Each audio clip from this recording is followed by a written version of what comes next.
Everyone, আসসালামু আলাইকুম। কী অবস্থা সবার? আশা করি সবাই ভালো আছেন। তো আজকে আমি সারাদিন কী খেলাম, তো আমি আজকে নাস্তার পর থেকে ভিডিও শুরু করলাম। নাস্তার পর একটু পেঁপে খেয়েছিলাম, আর আম্মু দুপুরে অনেক মজা করে পেঁয়াজ ভর্তা, আলু ভর্তা, ডাল ভর্তা এগুলো করেছিল। আর আমি তো কাঁচামরিচ খাই না, বাট শো অফ। হ্যাঁ, আর এখানে এত মজার খাবার দেখে আম্মু কড়াইতে বসে পড়লো, আর আমার মেয়ে তো জাস্ট দেখতেছে আমরা এত মজা করে কি খাচ্ছি।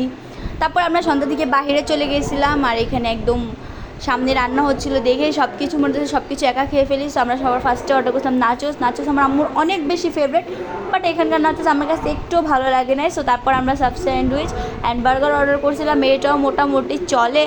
আর চাউমিন অর্ডার করছিলাম। আমি একদম লোভে পড়ে, এখানে যেহেতু লাইভ কিচেনের মধ্যে একদম রান্না করতেছে দেখেই তো আমার একদম লোভ লেগে গেছে। না খেয়ে গেলে তো আমার সারা রাত ঘুমিয়ে আসতো না।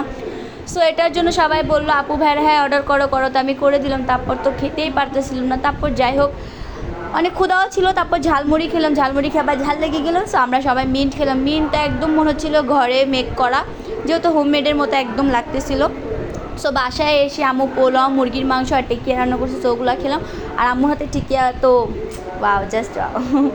সো এটা আমার খাওয়া রাতে কমপ্লিট। অ্যান্ড রাতে খাওয়ার পর একটু মিষ্টি খাওয়ার ইচ্ছা করতেছিল, সো ফ্রিজে সেমাই ছিল। আর এই সেমাইটা খাওয়ার সময় আমার বোনকে আমি অনেক বেশি মিস করতেছিলাম, বিকজ ওর ফেভারিট সেমাই। আর এখানে কারেন্টও ছিল না। সো দেখুন আমার ভাই কী করবে, কারেন্ট না থাকলেও তো ফোনের জন্য পাগল হয়ে যায়। এখানে ওরাও ব্যস্ত। সো আজকের ভিডিওটা এই পর্যন্ত। যদি ভালো লাগে সবাই লাইক, কমেন্ট, শেয়ার, সাবস্ক্রাইব করবেন। আল্লাহ হাফেজ, আসসালামু আলাইকুম।